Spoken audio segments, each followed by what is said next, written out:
So this is the weekly weather briefing for Monday, July 17th through the upcoming week. Let's take a look at what we're looking at here. So overall, we're looking at quiet conditions weather-wise for the rest of today going into tomorrow on Tuesday.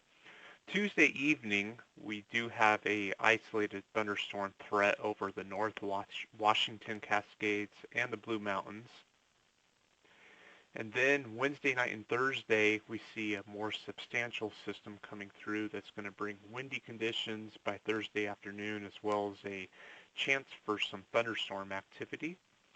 And then the weather looks like it's going to become quiet again as we go from Friday through the weekend with warmer and drier conditions. All right, so here's the big picture. We do have a low pressure system off Vancouver Island. And it's this system that we're going to be monitoring as we get into Wednesday night and Thursday, as this low pressure system is going to be tracking eastward, bringing the changes in our upcoming weather. So I did want to talk about the smoke from this morning. For most of the region, probably wasn't too noticeable, but if you're up in the Okanagan Valley or the Methow Valley or up by Curlew and Republic, we had quite a bit of smoke be brought down into those areas this morning from the northerly winds. Created some fairly smoky conditions, as I'll show you on the next set of pictures here. So these were the webcams from about 9:45 this morning, showing the smoky conditions in Republic, Oroville, Curlew, and Brewster. Now we will be keeping an eye on those fires this week, and for the potential for more smoke to come down. But the good news is it doesn't look like we're going to be seeing any strong northerly wind pushes that would bring a significant amount of smoke into central and eastern Washington.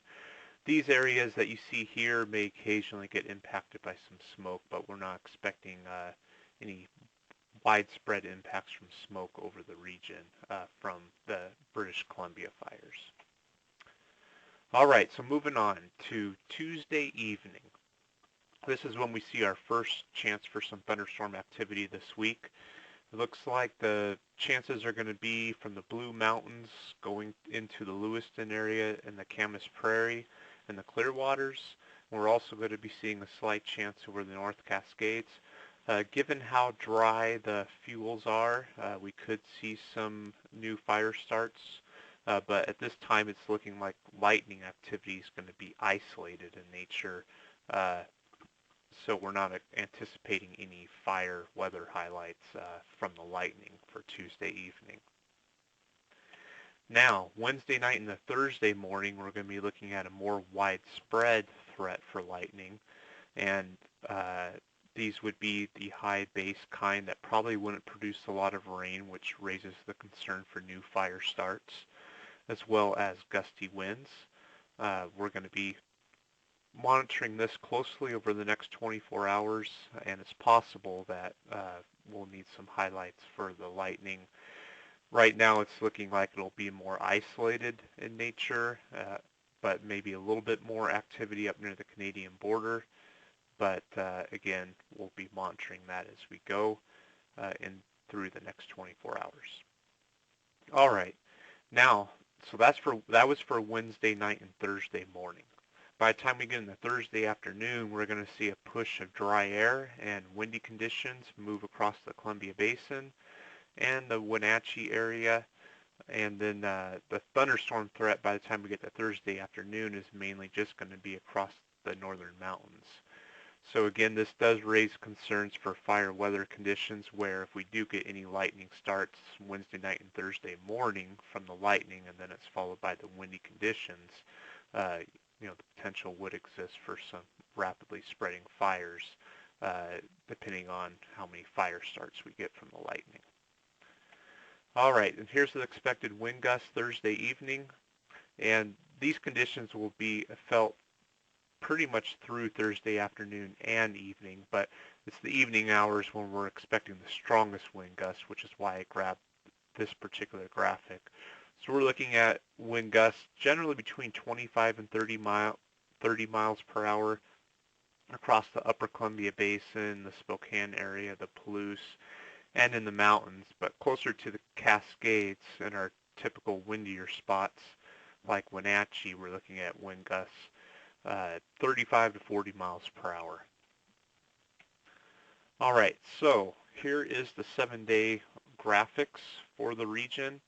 So we are going to see a warming trend up through Wednesday with temperatures warming up to just slightly above normal. This is for Spokane into the upper 80s.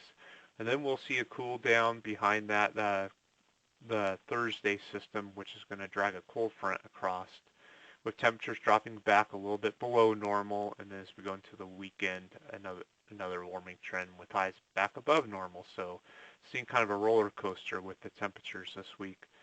Bottom graphic here, this is for Wenatchee, similar story. And then I'll go to the next slide, which the top image is for Kellogg, the bottom one's for Lewiston. Similar story with the warm up, cool down, and then warm up. All right, so the latest outlooks from the Climate Prediction Center are favoring, in the 8 to 14 day period, increased odds for warmer than normal temperatures and below normal precipitation.